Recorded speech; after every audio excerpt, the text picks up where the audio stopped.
तो आज इस वीडियो में हम अकाउंटिंग वाउचर को देखेंगे।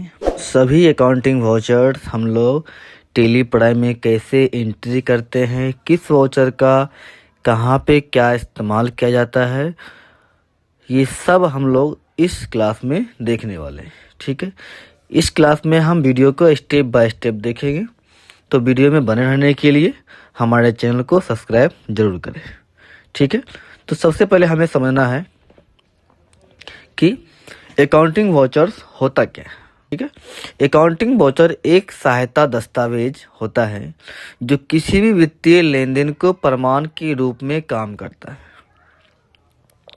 और खातों की किताबों में एंट्री करने के लिए आधार बनता है, जैसे खरीदना, बेचना, भुगतान करना या प्राप्त करना, या किसी को बिल देना, रसीद देना, चालान काटना, चेक की कॉपी देना।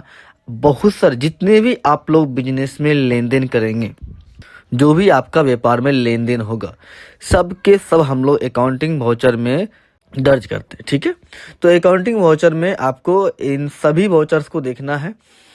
अकाउंटिंग वाउचर में सिंपल सा आप समझ लीजिए कि आप जो भी लेन देन करेंगे, जैसे आपको पैसे रिसीव करना है, भुगतान करना है, माल खरीदना है, माल बेचना है, एवरीथिंग कुछ भी हो, आपको अकाउंटिंग वाउचर में ही आपको दर्ज करना है। ठीक है, अकाउंटिंग वाउचर के अलग अलग स्टेप्स भी है, उसके वाउचर्स भी है, सभी उसके अलग अलग है। हम लोग इसमें सारे स्टेप बाय स्टेप देखने वाले हैं। ठीक है, तो सबसे पहले आप समझिए अकाउंटिंग वाउचर में कितने प्रकार के वाउचर होते हैं।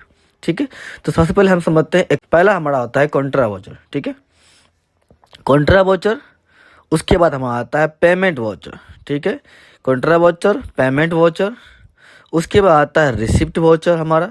ठीक है, उसके बाद आता है जर्नल वाउचर, उसके बाद आता है हमारा सेल्स वाउचर, उसके बाद आता है हमारा परचेस वाउचर, उसके बाद हमारा है डेबिट नोट और क्रेडिट नोट। ठीक है, इन सभी वाउचर के अलग अलग काम से। ठीक है, कॉन्ट्रा वाउचर मतलब बैंक से संबंधी, बैंक और कैश से संबंधी कोई भी लेन देन हो, वो हमारा कॉन्ट्रा वाउचर में जाएगा। ठीक है, उसके बाद मान लीजिए कि पेमेंट वाउचर, पेमेंट वाउचर में समझ लीजिए पेमेंट भुगतान संबंधी। आप चाहे कंपनी को पेमेंट कर रहे हो, या किसी व्यक्ति को पेमेंट कर रहे हो, या किसी को आप सामान खरीदे हो, उसका बकाया है उसको भुगतान कर रहे हो, या बिल पेमेंट कर रहे, कुछ भी आप कर रहे हो, तो आपका पेमेंट वाउचर हमेशा रहेगा। रिसीव वाउचर में आप कहीं से पैसे प्राप्त कर रहे हो, किसी संस्था से प्राप्त कर रहे हो, किसी व्यक्ति से प्राप्त कर रहे हो, या आपने सामान बेचा है उसका पैसा प्राप्त कर रहे हो, कोई बकाया किसी को दिए थे वो आप प्राप्त कर रहे हो, कमीशन प्राप्त कर रहे हो, या इंटरेस्ट रिसीव कर रहे हो, कुछ भी कर रहे हो, तो आपका रिसीट वाउचर में आएगा। जर्नल वाउचर एक इम्पॉर्टेंट अकाउंटिंग का एक वाउचर होता है, जिसमें हम बहुत तरह के वाउचर को दर्ज करते हैं।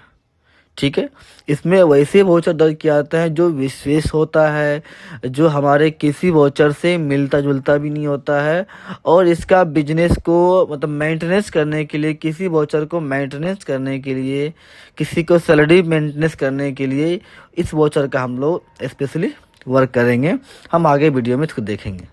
सेल्स वाउचर, ठीक है, सेल्स वाउचर आपका हो गया जब भी आप वस्तु को बेचेंगे, सेल करेंगे, तो यह आपका सेल्स वाउचर कहलाएगा। ठीक है, परचेस वाउचर मतलब जब भी आप वस्तु को खरीदेंगे तो आप परचेस वाउचर का इस्तेमाल करेंगे। ठीक है, डेबिट नोट जब आप सामान को खरीदे हैं, खरीदने के बाद सामान में किसी कारण से वो सामान आपका ख़राब निकलता है या कोई गड़बड़ होती है, तो वो सामान वापस करने के लिए उसी व्यक्ति को डेबिट नोट का इस्तेमाल करेंगे।